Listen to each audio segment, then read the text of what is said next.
Hello and welcome dear students on my YouTube channel. Today I am going to discuss chapter 4 of class 6 that is separation of substances. आज हम substances के separation के बारे में पढ़ेंगे. So let us start the lesson. In our day-to-day life, we come across a variety of materials like soil, air, oil, milk and so on. हम अपने रोज़मर्रा की ज़िंदगी में अनेक मटेरियल्स के रूबरू होते हैं जैसे मिट्टी, हवा, दूध और ये सारी चीज़ें मिक्सचर्स कहलाती हैं क्योंकि ये दो या दो से ज़्यादा चीज़ों को मिलाकर बनाई गई होती हैं। अगर हम हवा को देखें, एयर, तो यह अनेक गैसेस का मिक्सचर है जैसे कि oxygen, nitrogen, carbon dioxide, humidity etcetera. इसी तरह से दूध, पानी, फैट्स और दूसरे सब्सटेंसेस का मिक्सचर होता है। अब अगर हम मैग्नीफाइंग ग्लास से एक बहुत ही अच्छे क्वालिटी के शुगर को देखें और सॉइल यानी मिट्टी को देखें तो हम क्या देखते हैं कि शुगर यानी चीनी के सारे क्रिस्टल्स एक ही रंग के और एक समान होते हैं, जबकि मिट्टी में बहुत सारी चीज़ें नज़र आती हैं जैसे कुछ रेत के कण, कुछ छोटे छोटे कंकड़, कुछ घास, कुछ पत्तियाँ और कुछ कागज़ कपड़े के टुकड़े। तो इस तरह से हम कह सकते हैं कि शुगर एक ही तरह के पार्टिकल्स का बना होता है जबकि सॉइल अनेक प्रकार की चीज़ों को मिलाकर बना गया होता है। तो ऐसी चीज़ें जो एक ही तरह के पार्टिकल्स से बनी हुई होती हैं उनको प्योर सब्सटेंसेस कहते हैं, और ऐसी चीज़ें जो अनेक प्रकार की चीज़ों से मिलकर बनी हुई होती हैं उसे हम मिक्सचर्स कहते हैं. The soil sample is a mixture as it contains more than one type of substances present in it. Sugar, salt, oxygen, carbon dioxide, gold and pure water are some examples of pure substances. अब आप देखिए, यहाँ पे कुछ figures दिए गए हैं जिसमें आपको प्योर सब्सटेंसेस एंड मिक्सचर्स को इसमें क्लासिफाई करना है. तो आप देखेंगे कि साल्ट एंड शुगर के क्रिस्टल्स सभी जगह एक समान होते हैं, इसलिए ये प्योर सब्सटेंसेस है. मिल्क, जैसा कि आपने अभी पढ़ा कि वह एक मिक्सचर है. बटर भी एक मिक्सचर होता है. और जूट की रस्सियाँ भी 2-3 तरह के फाइबर्स को मिलाकर बनाई जाती हैं, इसलिए वह भी एक मिक्सचर है. चॉकलेट मिल्क, जब मिल्क एक मिक्सचर है तो चॉकलेट मिल्क भी एक मिक्सचर ही होगा. इसके बाद है वेजिटेबल करी के बहुत सारे इंग्रेडिएंट्स होते हैं, इसलिए वह एक मिक्सचर है. Water from a pond, pure water, clean water जो होता है वो एक प्योर सब्सटेंस है, लेकिन पॉन्ड वाटर में बहुत सारी चीज़ें मिली हुई होती हैं जैसे कि मिट्टी, घास के तिनके वगैरह, इसलिए पॉन्ड वाटर मिक्सचर्स की कैटेगरी में आता है. Let us now learn more about mixture. अब हम मिक्सचर्स के बारे में पढ़ेंगे. What are mixtures?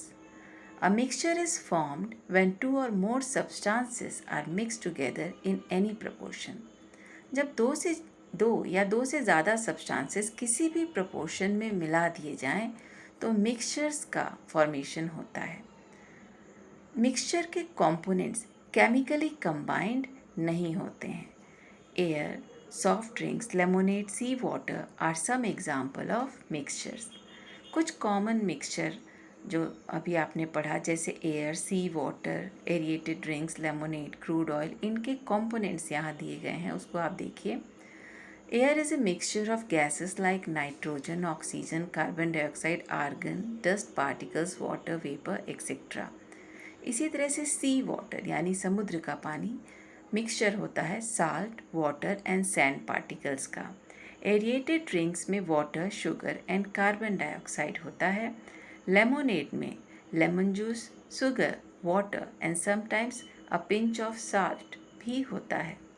Crude oil एक बहुत ही काला सा गाढ़ा सा तेल होता है जो मिट्टी से निकाला जाता है, ज़मीन के अंदर से निकाला जाता है. इसके कंपोनेंट्स हैं petrol, kerosene oil, diesel etcetera. A mixture can be a solid, liquid और gaseous form. Mixture solid, liquid या गैसियस फॉर्म में हो सकता है. सॉलिड मिक्सचर्स के एग्जाम्पल हैं soil, alloys like brass, bronze and fuse wires. And liquid mixture के examples हैं salt solution, aerated drink and sea water.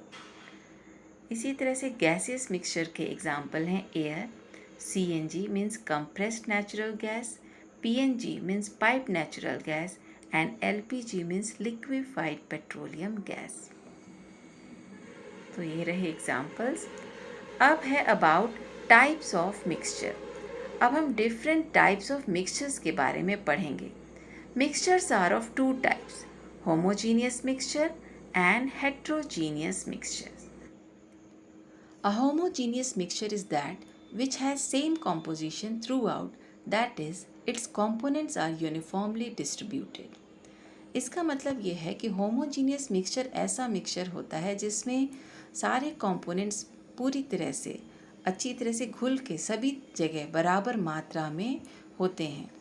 ये कहीं कम या कहीं ज़्यादा नहीं होते, ये सभी जगह बराबर मात्रा में होते हैं। Hence its different parts cannot be distinguished from each other. इस तरह से उसके अलग अलग पार्ट में हम अंतर नहीं बता सकते हैं। A solution of salt and sugar in water, soft drinks, alloys are some example of homogeneous mixture. ये सारे homogeneous mixture के example हैं। Now heterogeneous mixture क्या है? A heterogeneous mixture is that which does not have the same composition throughout, that is, its components are not uniformly distributed. Heterogeneous mixture के components सभी जगह बराबर मात्रा में नहीं होते हैं, ये अलग अलग स्थान पे अलग अलग हो सकते हैं। इसके पार्ट को हम अलग अलग समझ सकते हैं, देख सकते हैं। जैसा कि अगर सैंड को यानी रेत को वाटर में घोल दिया जाए तो कुछ समय के बाद हम सैंड और वाटर को अलग अलग देख सकते हैं। इस तरह के मिक्सचर्स को हेट्रोजीनियस मिक्सचर्स कहते हैं और इसके एग्जाम्पल्स हैं nails in sulphur powder, pebbles in rice and sand in water. Do you know some dishonest person makes harmful and cheap components with a pure substance to earn more profits. आप जानते होंगे कि कुछ लोग ज़्यादा धन कमाने के लिए सस्ती घटिया चीज़ें खाने की चीज़ों में मिला देते हैं, प्योर सब्सटेंसेस में मिला देते हैं। जैसे कि काली मिर्च में पपीते के सूखे बीजों को मिला दिया जाता है और राइस में छोटे छोटे सफ़ेद कंकड़ों को मिला दिया जाता है।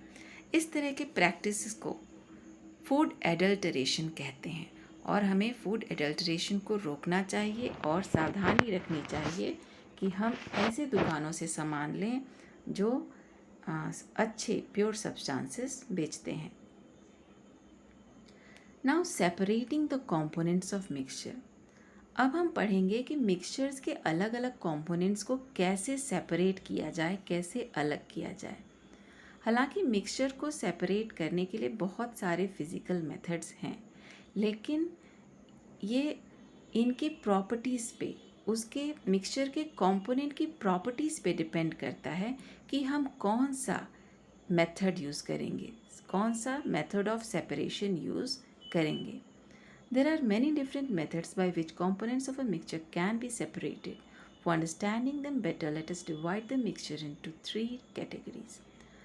मिक्सचर्स के सेपरेशन को अच्छे से समझने के लिए मिक्सचर को 3 कैटेगरीज में बांट दिया गया है। पहला है सॉलिड विथ सॉलिड्स, दूसरा है mixture of solid with liquids और तीसरा है लिक्विड्स विथ लिक्विड्स का मिक्सचर। सबसे पहले हम mixture of solid with solids देखेंगे, यानी कि 2 या 2 से ज़्यादा सॉलिड कंपोनेंट्स का मिक्सचर अगर हो तो उसे हम कैसे अलग करेंगे। सबसे पहला है हैंड पिकिंग। हैंड पिकिंग में हम हाथों से चुनकर जो भी कंपोनेंट्स हैं उसको सेपरेट कर सकते हैं। जैसे कि अगर चावल में कंकड़ हैं तो उसे हम हाथों से चुनकर निकाल लेते हैं। इस तरह के मेथड को हैंड पिकिंग मेथड कहते हैं। और इस तरह से the example of separating components of a mixture by hand picking are separating pebbles from rice or dal और separating grass from mint leaves। आपने देखा होगा मिंट या फिर कोरिएंडर में से जब घास को निकाला जाता है तो हैंड पिकिंग मेथड का ही यूज़ किया जाता है। Now threshing. This method is generally used by farmers to separate grains from the stalks after harvesting. जब फसल पककर तैयार हो जाती है तो किसान हार्वेस्टिंग करते हैं, यानी पकी हुई तैयार फसल की कटाई करते हैं। उसके बाद इसको थ्रेशर में डाल दिया जाता है, जिससे कि वहाँ उसका भूसा और अनाज अलग अलग हो जाता है। In large farms threshing is done by using machines called threshers. बड़े बड़े फार्म्स में जहाँ ज़्यादा अनाज को भूसे से अलग करना होता है, वहाँ थ्रेशर्स का इस्तेमाल किया जाता है। Do you know the process of cutting and gathering the ripened crop is called harvesting. फसल पक जाने के बाद उसकी कटाई को और उसको जमा करके रखने के प्रोसेस को हार्वेस्टिंग कहते हैं। A farm machine called combine is used for both harvesting and threshing. Farm का एक मशीन जिसे कंबाइन कहते हैं, उसका इस्तेमाल किया जाता है बड़े बड़े फार्म्स में, और ये हार्वेस्टिंग एंड थ्रेशिंग दोनों एक साथ करते हैं। Now about winnowing. This method is used to separate lighter husk from heavier grains. Winnowing process के द्वारा अनाज में से भूसे को अलग किया जाता है, क्योंकि दोनों कंपोनेंट्स का वजन अलग अलग होता है।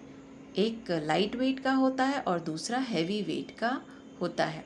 इस मेथड में जो भी मिक्सचर है उसे ऊंचाई से गिराया जाता है, जिससे जो लाइटर कंपोनेंट है जैसे कि भूसा है वह हवा से उड़कर दूर जाकर गिरता है, और जो हैवी ग्रेन पार्टिकल्स होते हैं, ग्रेन्स होते हैं, वे नीचे आकर जमा हो जाते हैं। इस तरह से विनोइंग के मेथड से गेहूं में से भूसे को अलग किया जाता है। Now about sieving. This method is used to separate the components that are of different sizes. इस मेथड का इस्तेमाल ऐसे कंपोनेंट्स को अलग करने के लिए किया जाता है जिसका साइज़ अलग अलग होता है, और इसके लिए एक सीव का यूज़ किया जाता है, छन्नी का इस्तेमाल किया जाता है। In this method the mixture to be separated is put in a sieve. The particles having a small size pass through the holes of the sieve, where the larger particles remain on the sieve. इस method के दौरान जो भी mixture है उसको सीव के अंदर डाल दिया जाता है, और जब उसे हम हिलाते हैं, हाथों से उसको मूव करते हैं, तो जो छोटे पार्टिकल्स हैं वो नीचे गिर जाते हैं और बड़े पार्टिकल्स ऊपर रह जाते हैं। इस मेथड का इस्तेमाल आपके घर में रोज़ आपकी मदर आटा को मोटे आटे से अलग करने के लिए करती हैं। इसके लिए जो ज्वेलरीज मेकर होते हैं ज्वेलरी शॉप्स पे, वे इसका इस्तेमाल करते हैं अलग अलग साइज़ के पर्ल्स को अलग करने के लिए। केरल में कैश्यू नट्स के अलग अलग साइजेस को सेपरेट करने के लिए भी सीविंग का इस्तेमाल किया जाता है। कंस्ट्रक्शन साइट्स पे जहाँ की बिल्डिंग्स का निर्माण होता है, वहाँ आप देखते होंगे कि बड़े बड़े वायर के जाली जैसे बने हुए सीव के द्वारा रेत को साफ़ किया जाता है, रेत में से कंकड़ को अलग किया जाता है। Now about magnetic separation. This method of separation is used when one of the components of a mixture is magnetic. इस मेथड का इस्तेमाल तब किया जाता है जब कि मिक्सचर का कोई कंपोनेंट मैग्नेटिक हो, यानी मैग्नेट में चिपकता हो, और इस प्रॉपर्टी में जैसे आयरन जैसी चीज़ें अगर कचरे के ढेर से निकालनी हो तो इस मेथड का इस्तेमाल किया जाता है। बड़े बड़े क्रेन्स के द्वारा इलेक्ट्रोमैग्नेट की मदद से गार्बेज में से आयरन के स्क्रैप को निकाला जाता है, और बाद में इस आयरन के मटेरियल्स को दोबारा मेल्ट करके रीयूज़ किया जाता है दूसरी चीज़ों को बनाने के लिए। Now about sublimation. जनरली होता क्या है कि जब भी किसी सॉलिड को हम गर्म करते हैं तो वो पहले लिक्विड में कन्वर्ट होता है और उसके बाद गैसेस फॉर्म में, वेपर फॉर्म में कन्वर्ट होता है। लेकिन कुछ ऐसे सब्सटेंसेस होते हैं जो सॉलिड से डायरेक्ट गैसियस फॉर्म में कन्वर्ट हो जाते हैं, और इसी प्रोसेस को कहते हैं sublimation. So what is sublimation? The process in which a solid changes directly into its gaseous state on heating is called sublimation. इसको समझने के लिए यहाँ एक एक्टिविटी दी गई है.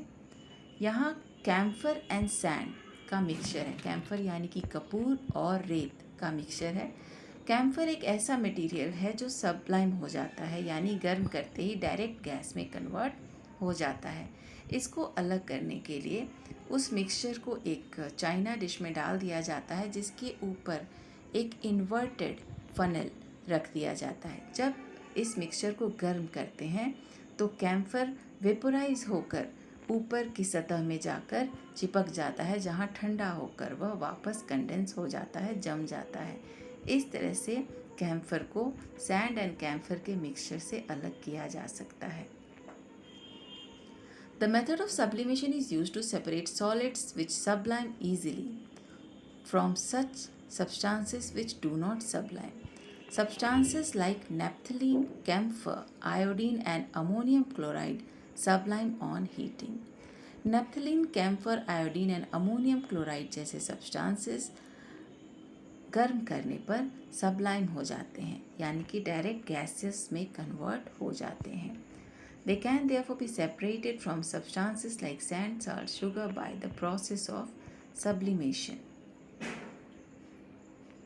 So all about this in this video. In my next video, I will discuss about the mixtures of solid with liquids and the mixture of liquids with liquids. Till then, enjoy learning.